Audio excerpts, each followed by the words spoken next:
हरिः ओम् श्री गुरुभ्यो नमः।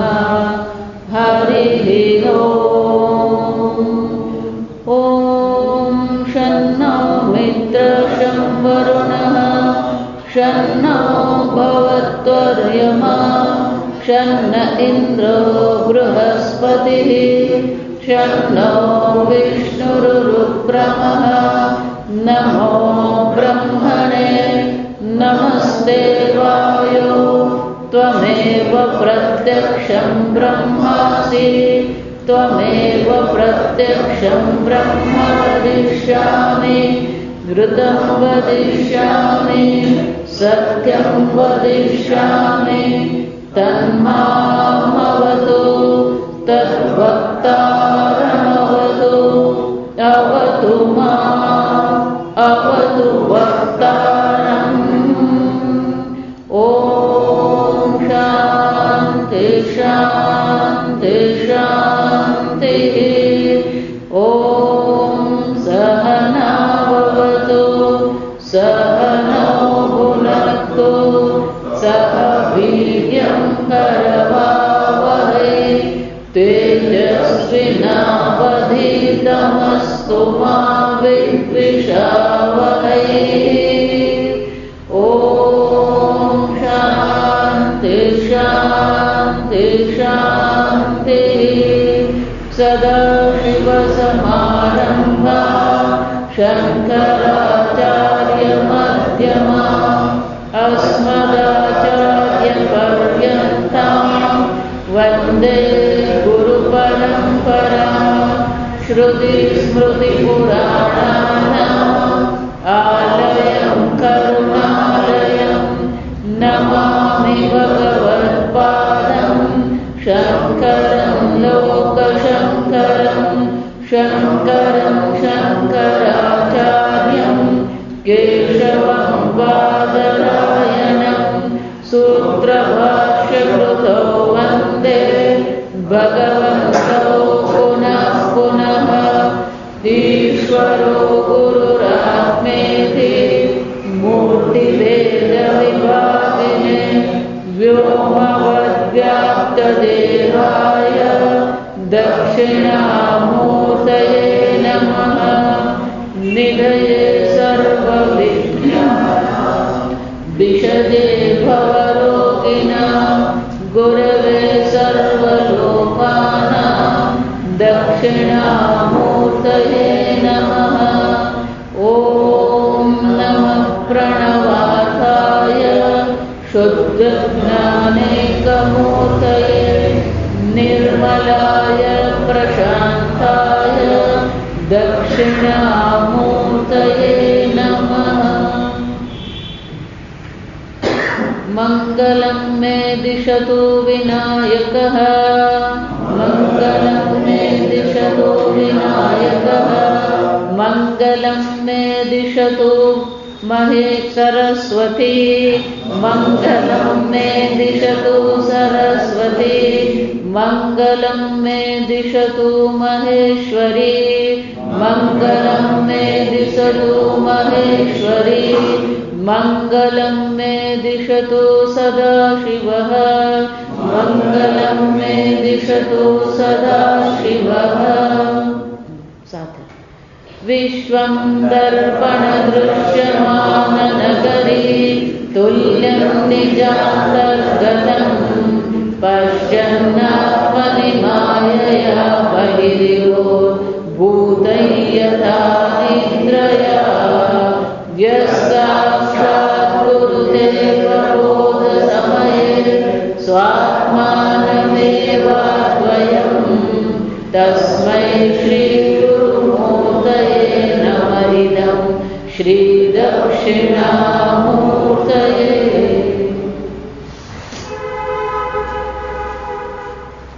तस्मै श्रीगुरुमूर्तये नमः। इदं दक्षिणामूर्तये। ભગવાન માટે બે શબ્દો છે, શ્રી ગુરુમૂર્તયે દક્ષિણામૂર્તયે. ટીકાકાર બહુ સુંદર રીતે ગઈકાલે આપણે જોયું એમ બે અર્થ આપે છે. શ્રી ગુરુ મૂર્તયે, દક્ષિણા મૂર્તયે, એટલે પહેલો અર્થ આપતા કરશે શ્રી ગુરુ સાક્ષાત બ્રહ્મ તત્વતયા, જે સાક્ષાત બ્રહ્મ તત્વ સ્વરૂપ છે. એટલું જ નહીં, જો એ બ્રહ્મ સ્વરૂપ છે તો એમનું સ્વરૂપ કેવું છે? ત્રિવિધ પરિચ્છેદ શૂન્ય. 15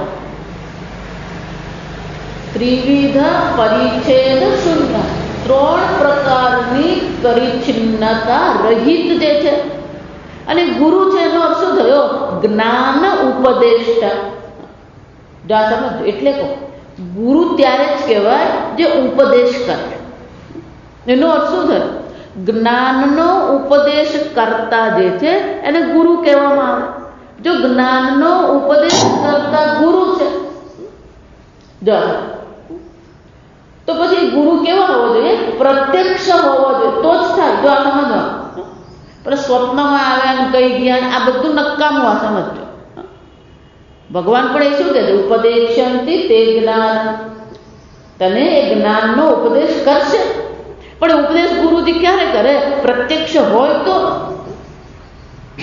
એટલે શું કહે છે? ગુરુ છે પણ કોણ છે?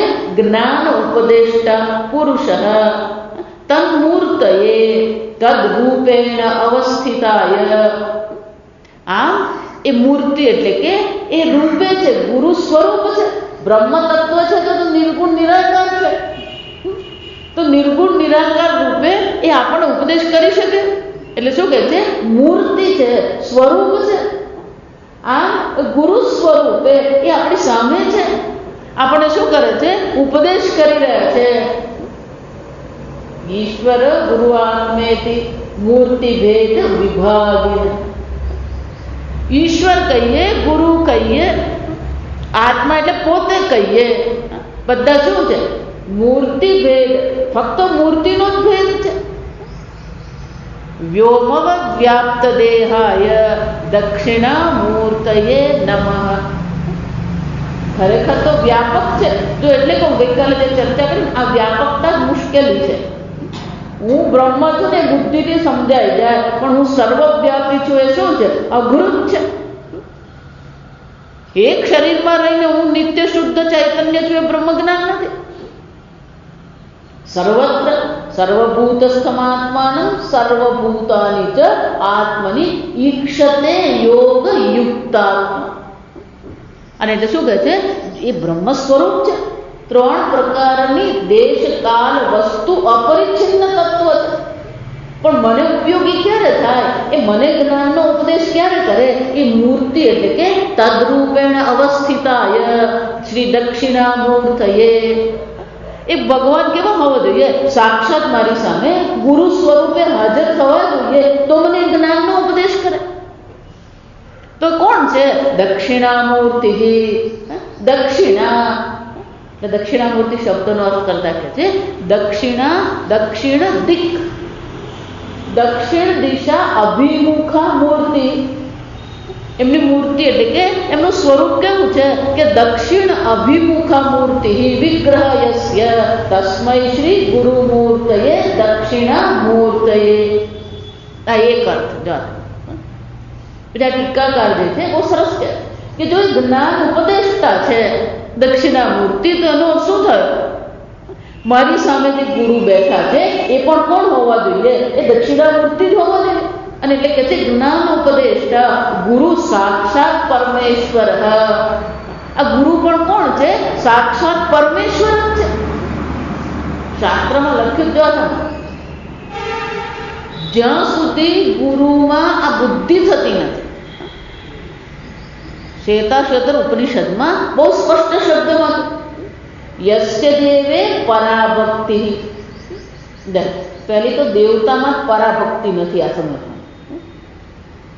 યસ્ય દેવે પરાભક્તિ, જેવી તમારી પરમ ભક્તિ, પરમ પ્રેમ સ્વરૂપા. ભક્તિ કેવી છે?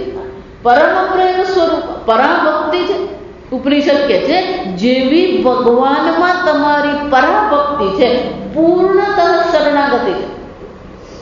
જો જીવનમાં જે પણ કંઈ છે, ક્યારેય કોઈને, પૂજ્ય સ્વામીજી એટલા માટે અમને હંમેશા કહેતા કે આ અધ્યાત્મનો પ્રારંભ ક્યારે થાય જીવનમાં, કે અધ્યાત્મનો પ્રારંભ ત્યારે જ છે જ્યારે આપણે અન્યને, પોતાને કે બીજાને, પોતાના જીવનમાં જે પણ કંઈ છે એને માટે આપણે દોષારોપણ કરતા.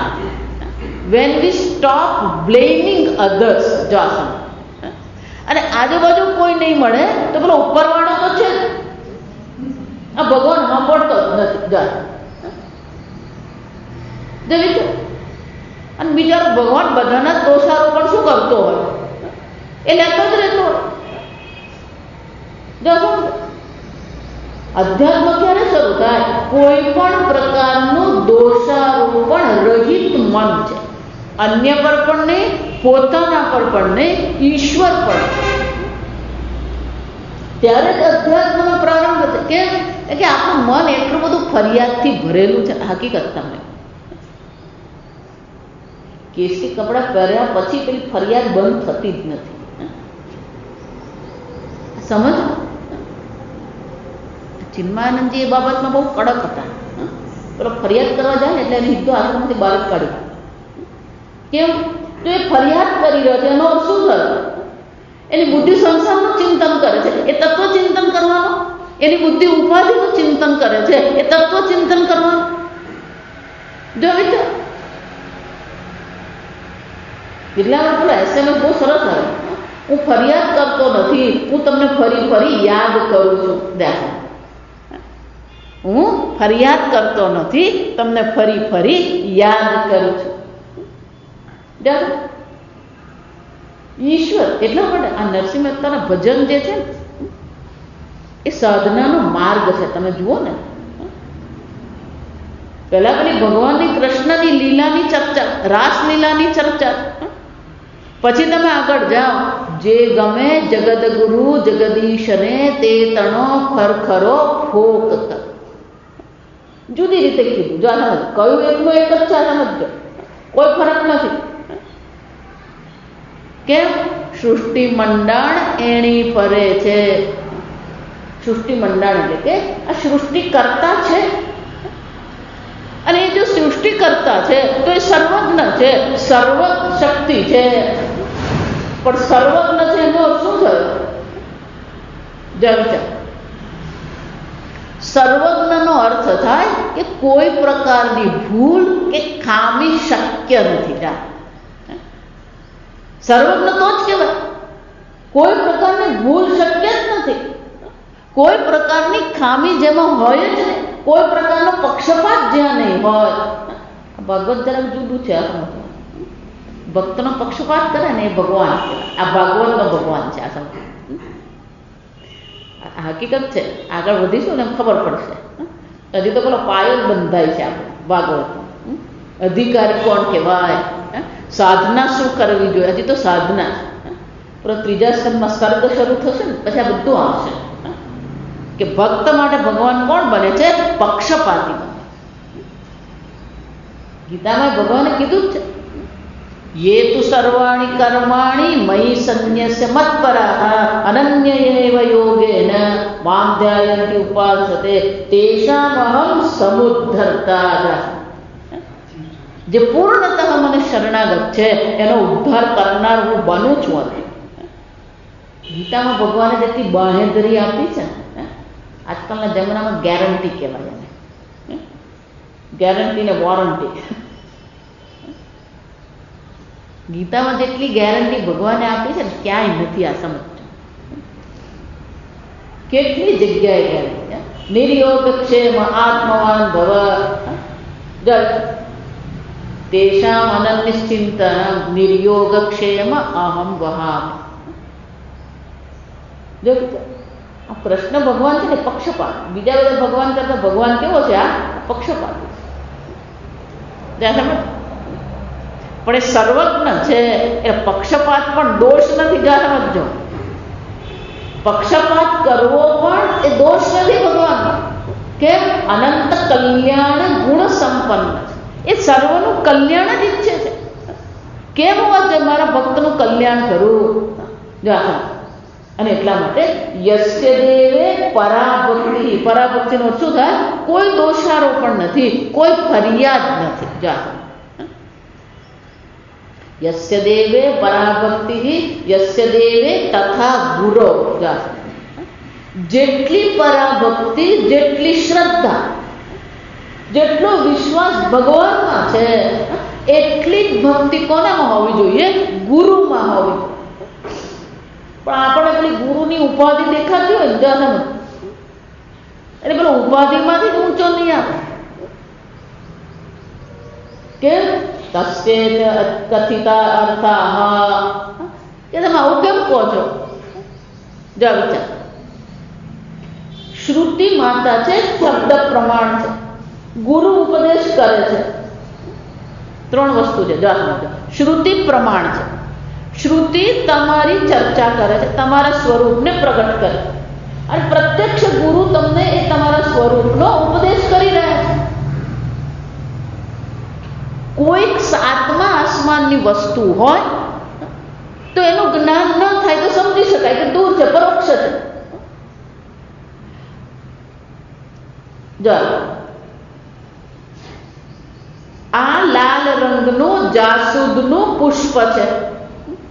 તમારી પાસે પ્રમાણ આંખ છે, આંખ સ્વસ્થ છે, પ્રકાશ છે, પુષ્પ મારા હાથમાં છે. તમારી આંખની દિશા આ પુષ્પ છે, બીજે ફાંફા નથી મારતો.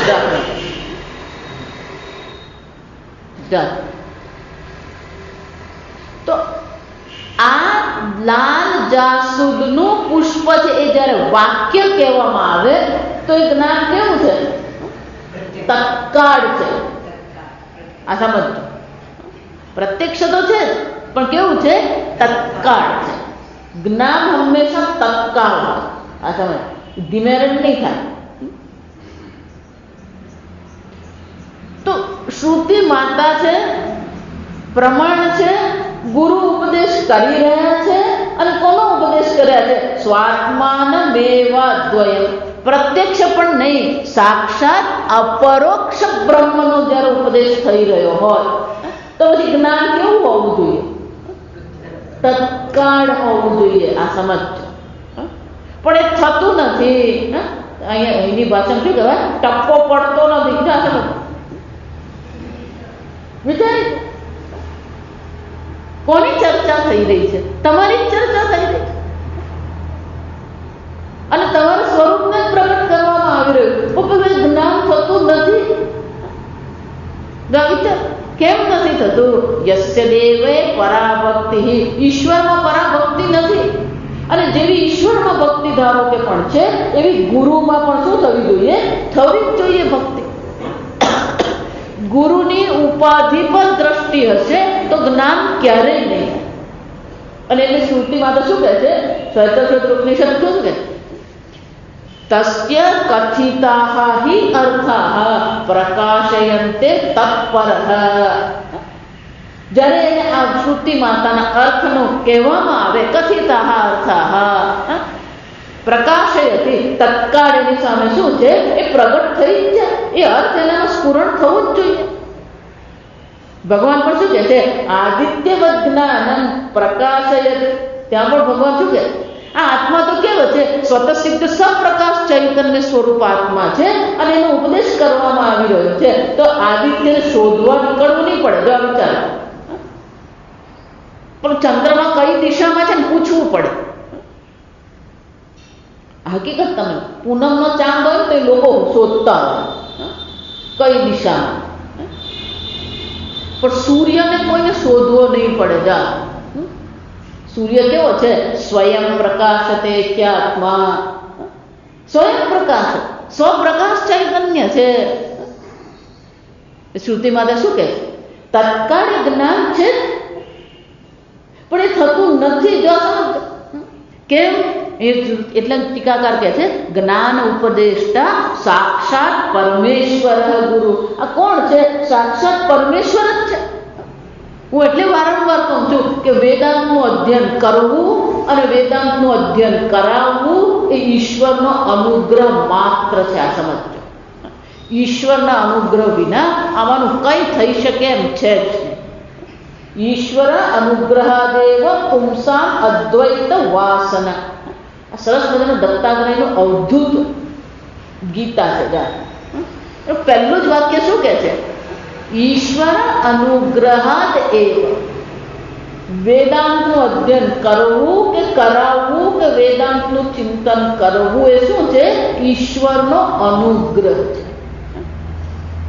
જા દુર્લભમ ત્રયમેવ તત. શંકરાચાર્યજી પણ આ જ કે મહાપુરુષ સંશ્રય કેવું છે? ઈશ્વર અનુગ્રહિત છે. જો સમજો, કોઈ પણ ભક્ત જુઓ તમે, આ જ ચર્ચા તુલસીદાસજી આ જ કહી છે. બિનુ સતસંગ વિવેક ન હોય, રામ કૃપા વિના સતસંગ. ભાગવતમાં પણ શું કહ્યું? આ સત્સંગ કરતા ભક્તોનો સંગ કરીએ એ જ આપણું કલ્યાણ કરનાર છે. ઉપાધિની જે દ્રષ્ટિએ જો અને એટલે શું કહે છે?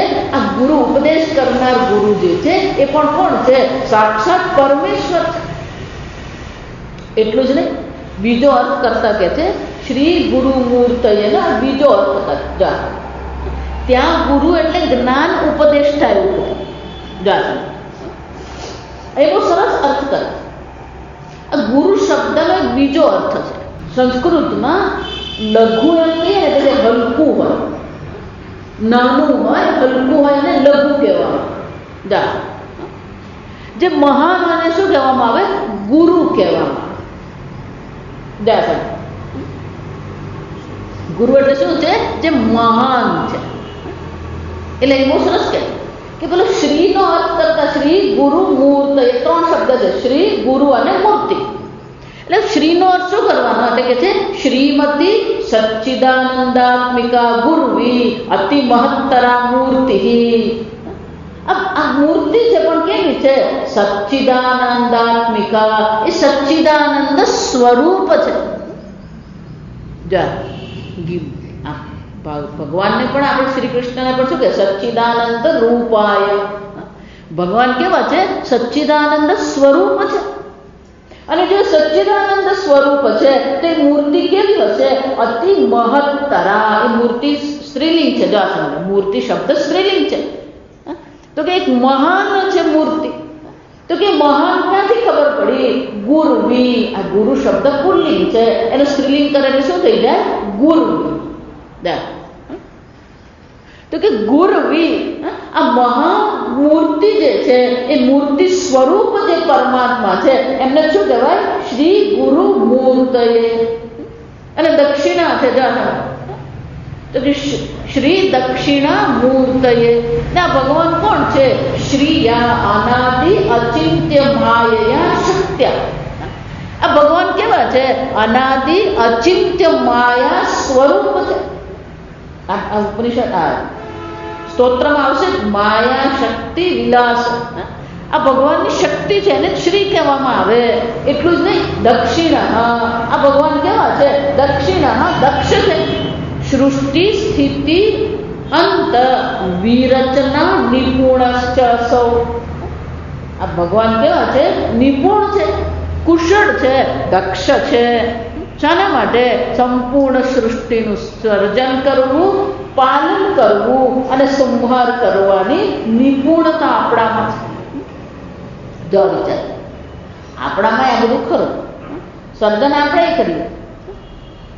આજકાલના છોકરાઓ જો ને, પેલો છોકરા પેદા કરી લે તો પછી રખાય નહીં એટલે શું? મમ્મી તું રાખ ને. જો સર્જન તો કરીએ પણ પાલન કરવાનું હોય ત્યારે અઘરું પડી જાય. આ ઘર બનાવતા બનાવી નાખે પણ પછી સાચવવાનું હોય ત્યારે શું થઈ જાય? અને પછી નાશ કરવાનું તો અઘરું જ છે. આ સમય કેમ? તો ભંગારવાળાને આપતા છે તે આપણે દુઃખ જ થાય. હું એટલે કહું, આ ભારતમાં આપણા બધા પર ખરેખર જો કોઈ કૃપા કરતો હોય ને તો આ ભંગારવાળો છે. આ સમય કેમ? બધાને અપરિગ્રહ શીખવે. શું શીખવે છે? જેમ પેલા દત્તાત્રેયના 24 ગુરુ છે ને, અહીંયા જ આવશે, ભાગવતમાં જ છે.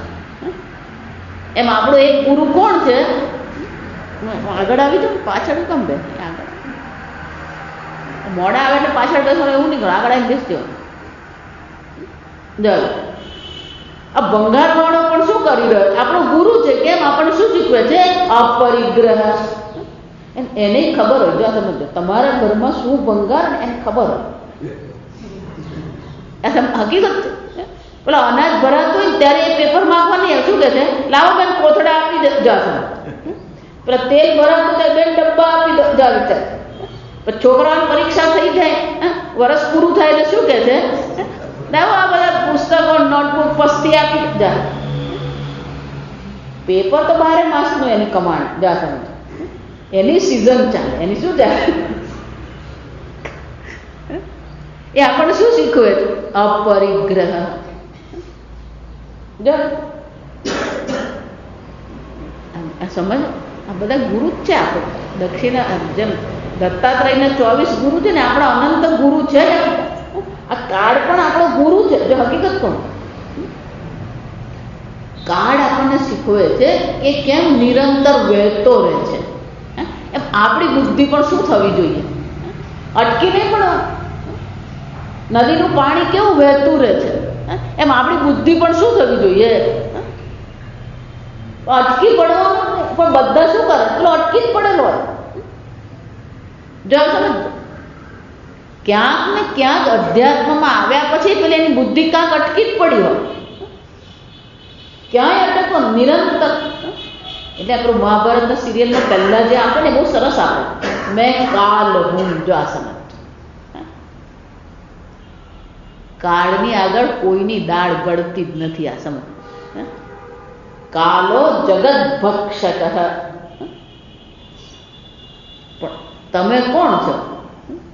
કાળનું પણ અધિષ્ઠાન ચૈતન્ય. કાલાતીત અધિષ્ઠાન ચૈતન્યતા. ભલે કાળ સંપૂર્ણ જગતને કરે, પણ તમે કોણ છો? ચૈતન્ય, કાલાતીત. હા, આ કાળ રૂપે ભગવાન શું કરે છે? સર્વનો સંહાર કરે. સૃષ્ટિ કરનાર પણ પરમાત્મા છે, પાલન કરનાર પણ પરમાત્મા છે, કાળ રૂપે સર્વનો સંહાર કરનાર પણ કોણ? પરમાત્મા. અને એ કોણ છે? નિપુણ. હા, આપણે કરીએ પણ આપણું બહુ ચાલે નહીં. જીવ આ સમજવાનું. નિપુણ અસૌ મૂર્તિશ્ચ અમૂર્તિશ્ચ. સૃષ્ટિ સ્થિતિ સંહાર કરતા પરમાત્મા છે, પણ એમનું સ્વરૂપ છે પરમાર્થતઃ અમૂર્તિ. પારમાર્થિક રીતે વિચારીએ તો એ પરમાત્મા કોણ છે? અમૂર્તિ. સૃષ્ટિ સ્થિતિ સંહાર કરતા એ પરમાત્માનું સ્વરૂપ નથી. એ પરમાત્માનું શું છે? તટસ્થ લક્ષણ કહેવાય. ભગવાનનું, પરમાત્માનું પારમાર્થિક સ્વરૂપ તો શું છે? સત્યમ જ્ઞાનમ અનંતમ બ્રહ્મ. અમૂર્તિશ્ચ નિર્ગુણ નિરાકાર પરમેશ્વર. પણ આ જગતની દ્રષ્ટિએ કોણ છે? સૃષ્ટિ સ્થિતિ સંહારની નિપુણતા જેમનામાં છે. અને એટલે કે છે પરમાર્થતઃ અમૂર્તિશ્ચ આકાર વિશેષ રહિત અસ્થૂલમ અનણુ ઇત્યાદિ શ્રુતે. સહ દક્ષિણામૂર્તિ તસ્મૈ ઇદમ નમઃ. આ નમઃ શબ્દ સાથે જે પણ ભગવાનનું નામ આવે ને, એને ચોથી વિભક્તિ લાગે. નમઃ શિવાય, રામાય નમઃ, કૃષ્ણાય નમઃ, ઓમ નમો નારાયણાય. ચોથી વિભક્તિ. ઓમ નમો ભગવતે વાસુદેવાય. એમ મૂર્તિ ઈકારાંત છે એટલે શું કહેવાય? મૂર્તયે. તસ્મૈ શ્રી ગુરુમૂર્તયે નમ ઇદમ દક્ષિણા મૂર્તયે. ચોથી વિભક્તિ. પર પ્રગવિભાવ, ગઈકાલે જોયું એમ. પ્રગવિભાવ એટલે શું છે? સ્વાત્માન પરમેશ્વર એકત્વેન સમર્પણ. આ નમસ્કાર કેવા છે? ઉપાધિગત નમસ્કાર તો છે, ઉપાધિતઃ તો નમસ્કાર જ છે, પણ સાથે સાથે શું છે? સ્વાત્માન પરમેશ્વરે એકત્વેન સમર્પણમ. બે છે જ નહીં. જાઓ કે બે છે જ ને એક જ છે, તો મારે શું કામ નમસ્કાર કરવા? એમણે નહીં કરવાના. જાસમ ગીતામાં એક સરસ મજાનું વાક્ય, દેવાન ભાવયતાનેન તે દેવાન ભાવયંતુ પરસ્પરમ ભાવયંત શ્રેય પરમ વાપ્સ્ય. એ દેવતાઓને તમે પ્રસન્ન કરો, દેવતાઓ તમારા જીવનમાં પ્રસન્નતા લાવશે. આમ પરસ્પર ભાવયંત, પરસ્પર આ પ્રસન્નતા જ્યારે લાવવામાં આવશે, શ્રેયની પ્રાપ્તિ થશે. કે શ્રેયની પ્રાપ્તિ કોને? દેવતાને થશે. શ્રેયની પ્રાપ્તિ કોને થવાની? દેવતાઓને નથી. ભગવાન ત્યાં કહે છે પરસ્પરમ ભાવ. આમ દેવતાઓ તમને પ્રસન્ન કરે, તમે દેવતાઓને પ્રસન્ન કરો, અને પરસ્પર પ્રસન્નતા પરસ્પર છે, પણ શ્રેયની પ્રાપ્તિ દેવતાઓને છે, દેવતાઓને નથી. કેમ? કે ત્યાં સ્વતંત્ર સંકલ્પ શક્તિ છે. દેવતાઓને કોઈ પ્રકારની કર્મની સ્વતંત્રતા નથી. જો સમજ, એટલે પરસ્પરમ ભાવયંત જ્યારે કહેવામાં આવે ત્યારે પછી એ શ્રેય પરમ વાક્ય જ્યારે કહ્યું, એ કોને કહેવામાં આવે? દેવતાઓને નહીં, એ મનુષ્યને કહેવામાં આવે. એમ અહીંયા પણ જ્યારે પ્રહવી ભાવ એમ કહેવામાં આવે તો એ પ્રહવી ભાવ કોના માટે? ભગવાન માટે નથી. એકત્વ અને સમર્પણ પણ કોના માટે? ભગવાન માટે છે નહીં. એકત્વ અને સમર્પણ આ જીવ માટે છે, જે પોતે ભગવાનને પોતાનાથી અલગ જોઈ રહ્યો છે. એકત્વની જરૂર ભગવાનને નથી, એકત્વની જરૂર કોને છે? આ જીવને છે, જે પોતાને શું માની રહ્યો છે? હું જીવ છું, હું કરતા છું, હું ભોગતા છું, હું અલ્પ છું, હું નકામો છું. જાસમ અને ટીકાકાર કહે છે આમ જે સ્વાત્માન પરમેશ્વરે. જાસમ એટલે ગીતામાં કહે છે ચોથા અધ્યાયમાં પેલા 15-16 પ્રકારના યજ્ઞ છે. એમાં પેલો છેલ્લો યજ્ઞ કયો બતાવે? કે આ આત્માનો બ્રહ્મમાં આહુતિ આપવાની. જાસમ કેમ? પેલો અલગ આપણે જો, ભગવાન આપણને અલગ જોતા નથી, આપણે ભગવાનને અલગ જોઈએ છે. અને એટલા માટે આ પ્રહવી ભાવ એટલે કે એક નમસ્કાર કઈ રીતે કરવાના છે? એકત્વેન પ્રહવી ભાવ સમર્પણમ અત્ર ચ. કે આ તમે એકત્વ ક્યાંથી લાવે? આ તમે તમારું મગજનું કાઢી લીધું. આમાં તો ખાલી એમ જ લખ્યું છે દક્ષિણામૂર્તિ ભગવાનને હું શું કરું છું? નમસ્કાર. આ એકત્વ તમે ક્યાંથી ઉમેરી દીધું? એટલે પેલા ટીકાકાર પોતે જ કહે છે. જો અત્ર ચ પૂર્વાર્ધેન ત્વમ પદાર્થ ઉક્ત ઉત્તરાર્ધેન શ્રી ગુરુમૂર્તયે શ્રી દક્ષિણામૂર્તયે પદદ્વયેન મૂર્તિદ્વયયુક્ત પદાર્થ ઉક્ત. પહેલા સ્વાત્માનમ મેવા દ્વયમ કહીને કોની ચર્ચા કરી? ત્વમ પદાર્થની ચર્ચા કરી. શ્રી ગુરુમૂર્તયે દક્ષિણામૂર્તયે કહીને કોની ચર્ચા કરી? તત્ પદાર્થની ચર્ચા કરી. જાસમ પણ ત્યાં પણ શું કરવામાં આવ્યું? ફક્ત દક્ષિણામૂર્તિ એમ કહ્યું નહીં, શ્રી ગુરુમૂર્તયે દક્ષિણામૂર્તયે. એનો અર્થ શું થયો? ત્વમ અને તત્પદનું ઐક્ય એમ નહીં. ઈશ્વર, ગુરુ, આત્મા, આ ત્રણે ત્રણ શું છે? એક જ છે. અને એટલે કે છે સ્વાત્માનમ અદ્વયમિતિ પદદ્વય સામાનાધિકરણ્યેન યત શબ્દવાચ્યમ. સ્વાત્માનમ એવા દ્વયમ એ ત્વપદ છે. શ્રી ગુરુમૂર્તયે દક્ષિણામૂર્તયે એ તત્પદની ચર્ચા છે. પ્રત્યેક બ્રહ્મ ઐક્ય લક્ષણ વાક્યાર્થ ઉક્ત. અને એટલા માટે ખરેખર આ પહેલો શ્લોક આપણે જોઈએ તો પહેલો શ્લોક શું દર્શાવે છે? પ્રત્યેગાત્મા અને બ્રહ્મના ઐક્યનો ઉપદેશ કરનાર છે. અને કે એમાં કંઈ નવું તો હોઈ શકે નહીં. કેમ? સકલ વેદાંત પ્રસિદ્ધ અયમ એવ અર્થ. આ ઐક્યનો અર્થ કેવો છે? સકલ વેદાંત પ્રસિદ્ધ. સંપૂર્ણ વેદાંતમાં એ પ્રસિદ્ધ જ છે, કોઈ નવી વસ્તુ નથી. આ પરમાત્મા જેને આપણે કહીએ છીએ એ ગુરુ સ્વરૂપ પરમાત્મા છે. અને એ ગુરુ સ્વરૂપ પરમાત્મા આત્મ સ્વરૂપ છે. આ પ્રકારથી તસ્મૈ શ્રી ગુરુમૂર્તયે નમ ઇદમ શ્રી દક્ષિણામૂર્તયે. આમ અહીંયા નમસ્કાર પણ કયા સ્વરૂપે છે? ઐક્ય બોધ સ્વરૂપે નમસ્કાર છે.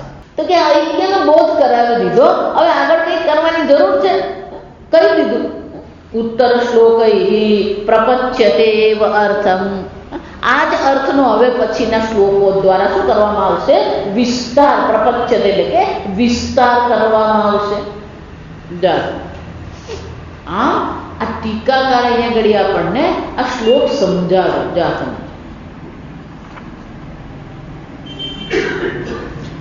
પણ આ શ્લોક પર હવે આપણે વાસ્તિક પર જઈએ એટલે તમને એમ લાગે કંઈક ચાલીએ.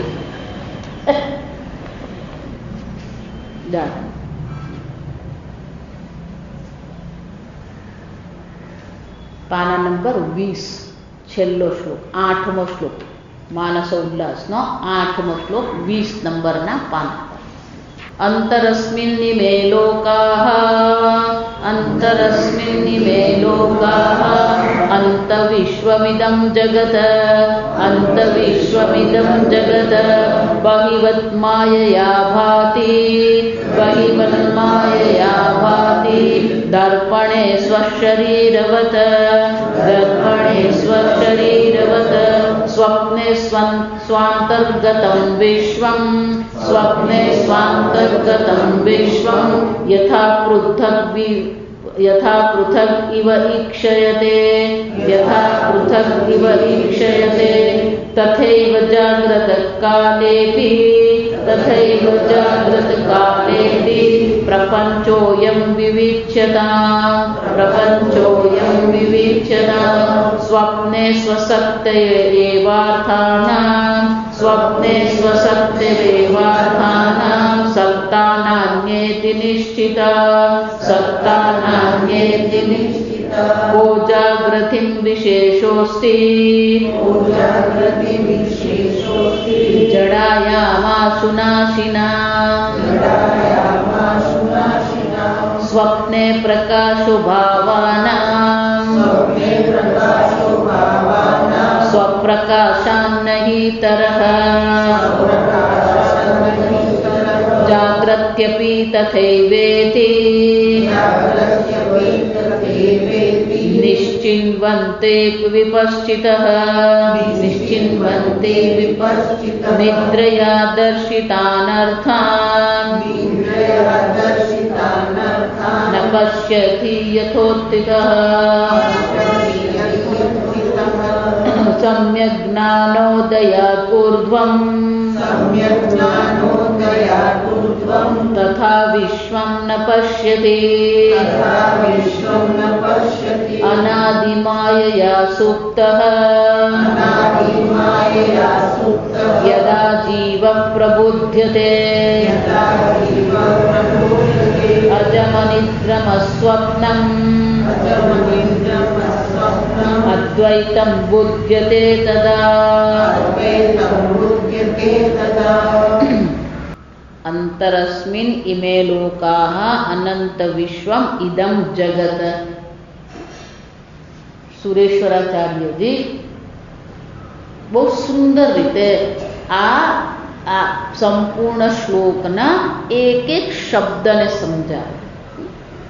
વિશ્વમ દર્પણ દૃશ્યમાન નગરી તુલ્યમ નિજાંતર્ગત, એટલે કે છે અંતરસ્મિન લોકાઃ અંત વિશ્વમિદમ જગત, કે આ સંપૂર્ણ જગત જે આપણે અનુભવ કરી રહ્યા છે એ જગતનો જ્યારે આપણે અનુભવ કરીએ છીએ, ઈદમ જગત, જો આ સમજો, ઈદમ એટલે જે પ્રત્યક્ષ છે, ઈદમનો શું થાય? જે પ્રત્યક્ષ આપણો અનુભવનો વિષય છે.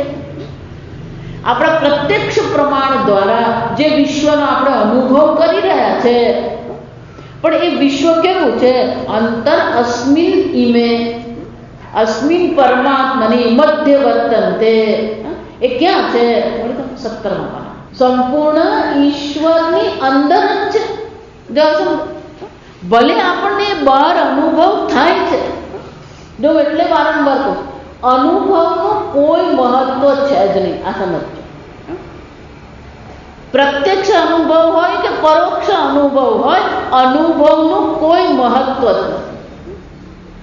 ચક્રાચાર્યજી એના માટે બહુ સરસ ભાષ્યમાં કહે છે કે કોઈ પણ અનુભવ હોય, આ સમજો, બહારનો અનુભવ હોય કે અંદરનો અનુભવ, પણ એ અનુભવ થતા પહેલા જો આ સમજ, કોઈ પણ અનુભવ થતા પહેલા પ્રમાતા તમે હોવા જોઈએ કે નહીં?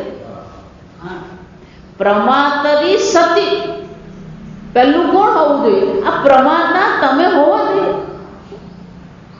તમે જો છો પછી જ અનુભવ છે.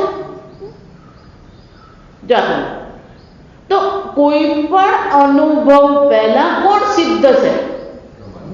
પ્રમાતા સિદ્ધ જ છે. પ્રમાતાને સિદ્ધ કરવો પડે. જાણો એટલે હું વારંવાર સૂર્ય જુઓ છો એટલે સૂર્ય છે એટલે જુઓ છો. તમે દ્રષ્ટા પ્રમાતા છો જો સમજો. એને શાસ્ત્રમાં સ્વતઃ સિદ્ધ કર. સ્વતઃ સિદ્ધનો અર્થ શું થાય? તમને સિદ્ધ કરવાના જ નથી. આત્માને સિદ્ધ કરવાની કોઈ જરૂર છે જ નહીં. પ્રમાતરી સતી પહેલા પ્રમાતા છે, પછી બધા અનુભવ છે. અને આખું જગત ક્યાં પાછળ પડેલું છે? માતાજી આ બ્રહ્મનો અનુભવ કરાવો. ચાલો જા ધારો કોઈ એમ કે મને બ્રહ્મનો અનુભવ થયો. આ સમજ તો અનુભવ જેનો થયો એ બ્રહ્મ કે જેણે અનુભવ કર્યો એ બ્રહ્મ?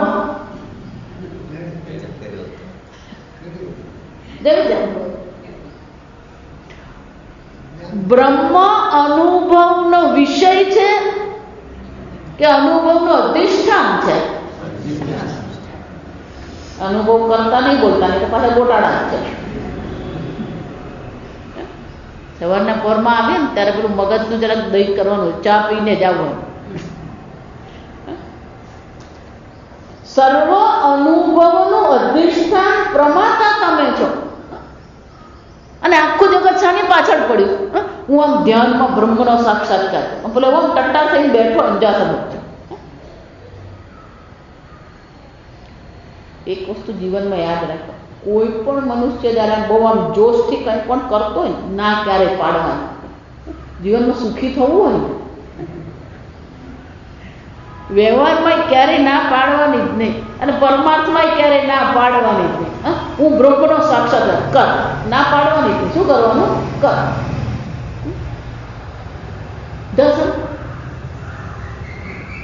અનુભવનો વિષય છે. એટલે આખું પેલું કેનું ઉપનિષદ શું કહે છે? યચક્ષુષા ન પશ્યતે યેન ચક્ષુગુંસી પશ્યતે.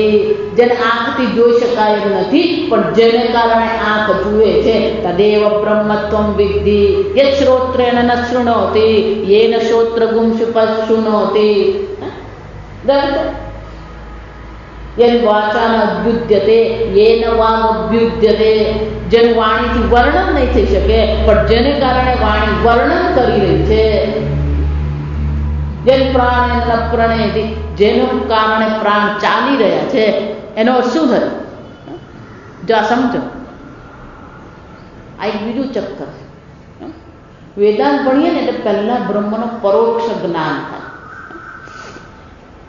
આ મગજમાંથી કાઢી જ નાખજો. હકીકત કોઈ પરોક્ષ જ્ઞાન છે જ નહીં. આ સમજો. અને એમાં બ્રહ્મનું પરોક્ષ જ્ઞાન તો છે જ નહીં. કેમ? બ્રહ્મનું પરોક્ષ જ્ઞાન થાય જ કેવી રીતે? જો સમજો. વસ્તુ પરોક્ષ હોય, જો સમજો. શબ્દ પ્રમાણ છે. જો તર્ક જોયું, આપણી પાસે જે પ્રમાણ છે કયું છે? શબ્દ પ્રમાણ છે. આ શબ્દ પ્રમાણની વિશેષતા શું છે? આ જાસૂદનું પુષ્પ છે એ જ્યારે હું તમને ઉપદેશ કરું શબ્દ પ્રમાણથી, ત્યારે એ જાસૂદનું પુષ્પ જો પ્રત્યક્ષ છે તો જ્ઞાન કેવું હશે? પ્રત્યક્ષ. હું તમને અત્યારે બદ્રીનારાયણનું વર્ણન કરું તો બદ્રીનારાયણ પ્રત્યક્ષ નથી. શું છે? પરોક્ષ છે. તો એ શબ્દ પ્રમાણ દ્વારા થયેલું જ્ઞાન કેવું હશે?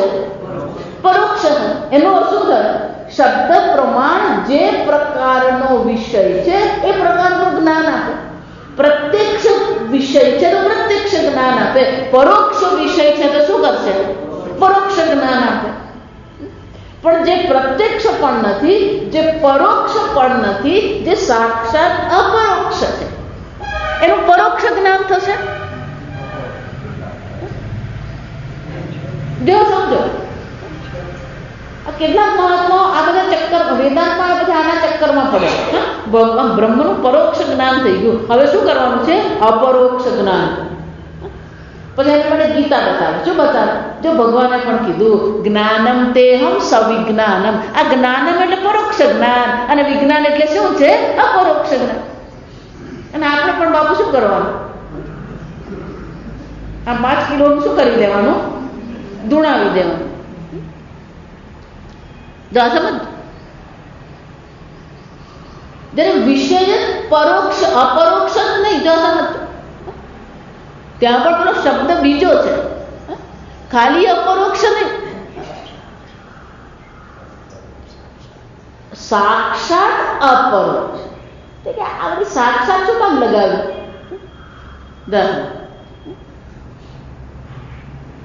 હવે અપરોક્ષ કોને કહેવાય?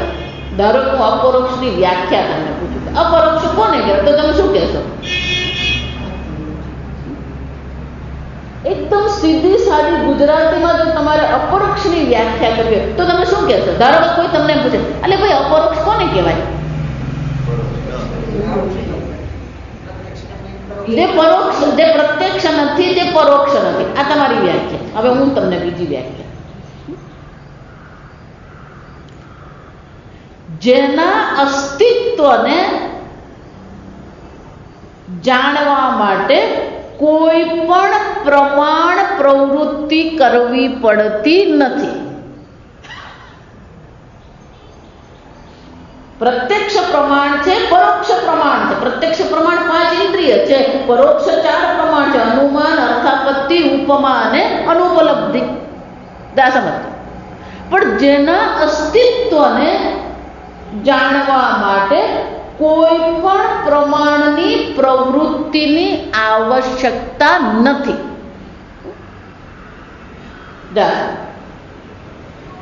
તમારા મનમાં જે વિચાર આવ્યો, એ વિચારને જાણવા માટે કયા પ્રમાણનો ઉપયોગ કર્યો? તમને ગુજરાતી ભાષા આવડે છે? આવડે. કયા પ્રમાણથી ખબર પડી?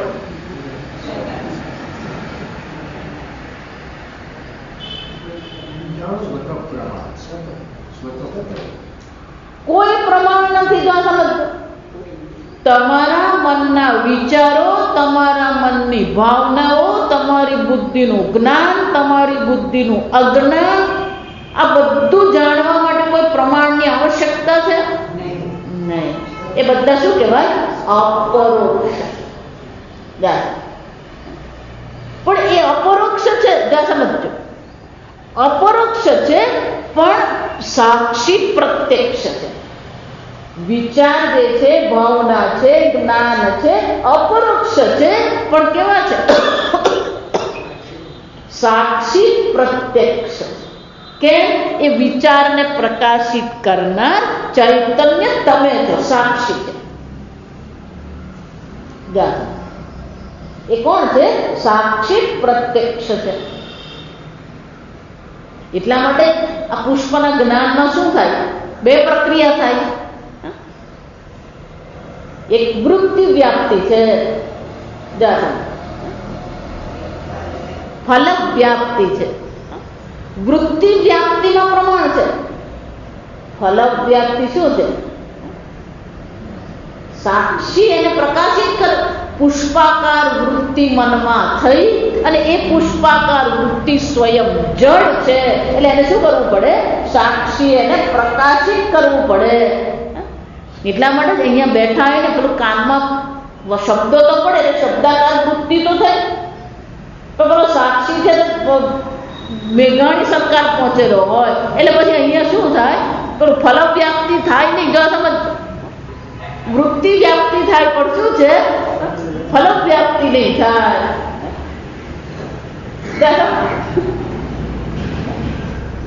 ઘણી વાર એવું થાય, આંખની સામે હોય તો બધી ફલ વ્યાપ્તિ થાય છે. જો તમને દ્રષ્ટાંત, કોઈ નવું ઘર બનાવે એટલે પછી બધા વાસ્તુમાં જાય. વાસ્તુમાં ગયા પછી પણ શું થાય, જેને જેમ જેમ સમય મળે ને એમ જઈ આવે ઘર જોવા જાય. અને પેલો બધાને બતાવે, જો આ બેડરૂમ છે, આ બાથરૂમ છે, આ ચોકડી છે, બધું જ બતાવે. પેલો જાતો 25 વાર બતાવે તો કંટાળો નહીં આવે જાતા. પણ મારા કરવાનો કંટાળો આવે જાસમ. એટલે પેલો મિત્રના નવા ઘરે 25 વાર જઈ આવ્યો અસમ. પછી અચાનક એક દિવસ પણ જમવા બોલાવે, જમવા બેઠા, જમીન બેઠા, નિરાંતે ગપ્પા મારતા. એટલે પછી પેલો આ બહુ સરસ ચિત્ર છે, ક્યાંથી લઈ આવ્યો, ક્યારે મૂક્યું આ? જા પેલો કે અલ્યા ભાઈ, વાસ્તુ કર્યું ને ત્યારે જ આ ભગવાનનું ચિત્ર મૂકી દીધું. ના ના, પણ હું તો આજે જ જોઉં છું, હું આજે જ જોઉં છું. શું થયો? આંખમાંથી વૃત્તિ વ્યાપ્તિ થઈ, પેલી ફલ વ્યાપ્તિ થઈ જ નહીં.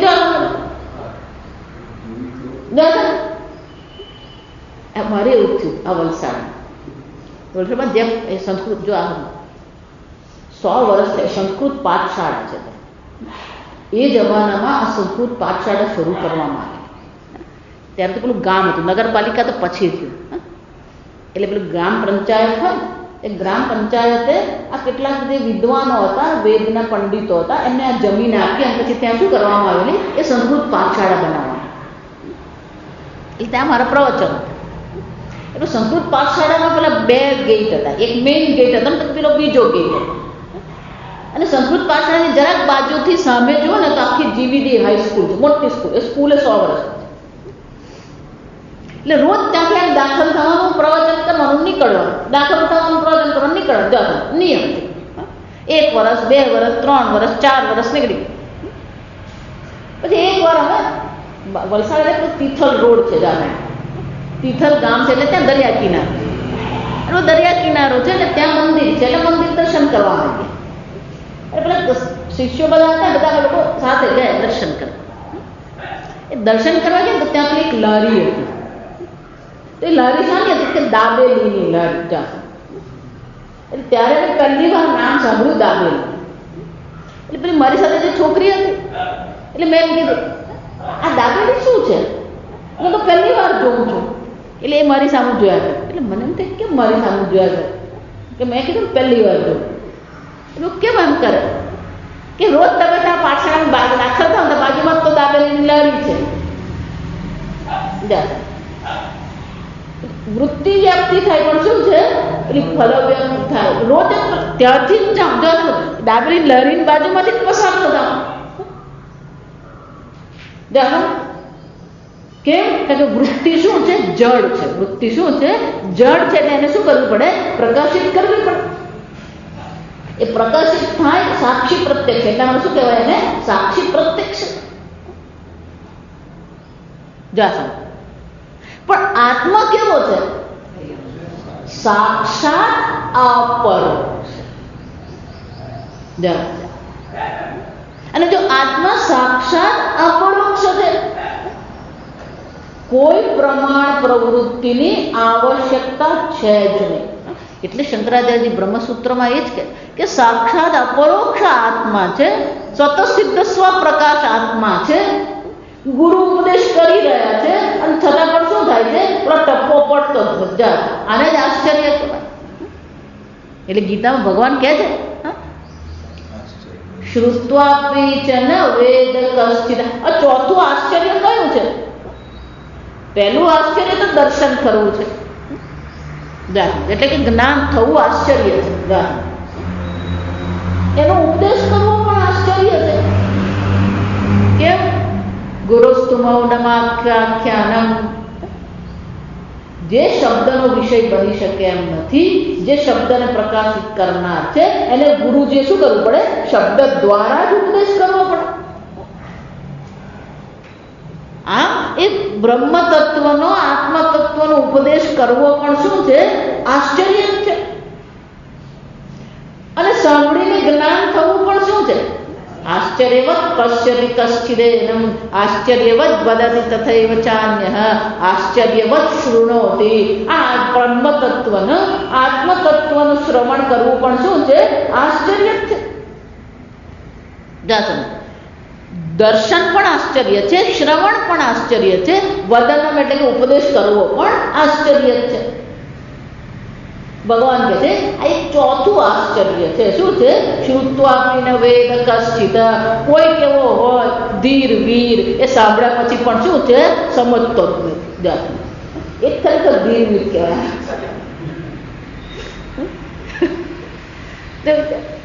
આશ્ચર્ય જો એટલે હું આશ્ચર્ય છે. તત્કાળ જ્ઞાન હોવું જોઈએ. પેલું તત્કાળ જ્ઞાન થતું જ નથી. કેમ નથી થતું? અને પેલો અનુભવની પાછળ પડેલો હું બ્રહ્મનો અનુભવ કરું. અને કેટલાક માટે ડયા એવા હોય મને બ્રહ્મનો સાક્ષાત્કાર થઈ ગયો. તેનો ઉપનિષદમાં જ આવે છે. પેલો ગુરુજી પૂછ્યું એટલે સમજાય. બધા ગુરુજી પૂછવું જ પડે. સમજાય. એટલે એક આપણા જેવો ડાયો એને શું કહી દીધું? વિદિતમ બ્રહ્મ શું છે? હું બ્રહ્મ જાણું છું. એને પેલો બાજુ બીજો બેઠેલો જ હતો. આપણી ભાષા શું કહેવાય? પેલા જાડા કાચવાળો એના ચશ્મા કેવા હોય એ બેઠો છે બાજુ. એને શું કહ્યું? જે એમ કહે છે કે હું બ્રહ્મને જાણું છું એ બ્રહ્મને જાણતો જ નથી. દેખો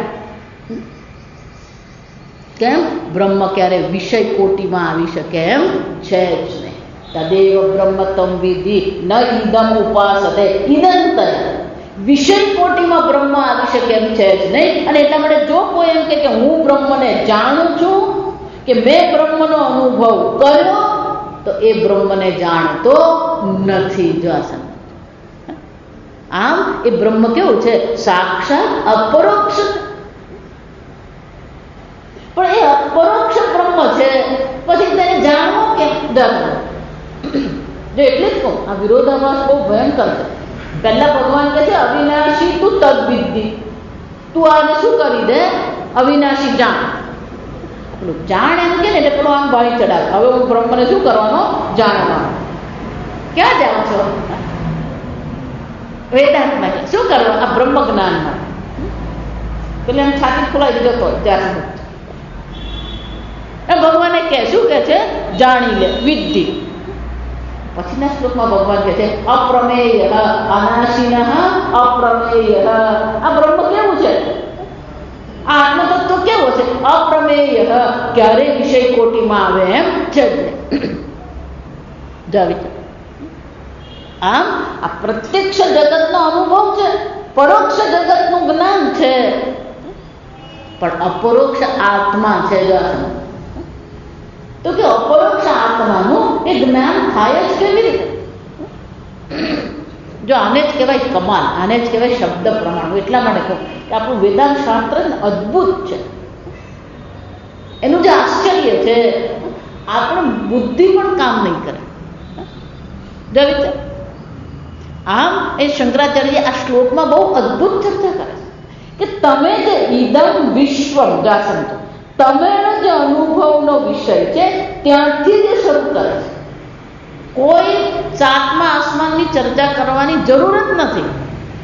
તમે જે અનુભવ કરી રહ્યા છો ઇદમ વિશ્વમ જાસંતો, તમારા અનુભવનું વિશ્લેષણ તમને કરી આપે છે. એને અનુભવના વિશ્લેષણ દ્વારા તમને એ અપરોક્ષ સાક્ષાત અપરોક્ષ આત્મા તત્વનું જ્ઞાન કરાવે છે. અને એટલા માટે સુરેશ્વરાચાર્યજી આ માનસ ઉલ્લાસ વાર્તિકમાં બહુ સુંદર ચર્ચા કરે. ઇદમ જગત, આ જગત છે અનુભવમાં આવી રહ્યું છે પણ કે બહાર છે અંતરસ્મિન. એ ક્યાં છે? પરમાત્માની અંદર છે. બહાર જેવું કોઈ વસ્તુ છે જ. અને એટલે શું કહે છે? અંતરસ્મિની મે લોકા અંત વિશ્વમિદમ જગત. આ જે વિશ્વ જગત જે પ્રત્યક્ષ છે અને લોકા જે પરોક્ષ જગત જે છે એ બધી વસ્તુ ક્યાં આવી? અંતરસ્મિન, આ પરમાત્માની અંદર છે.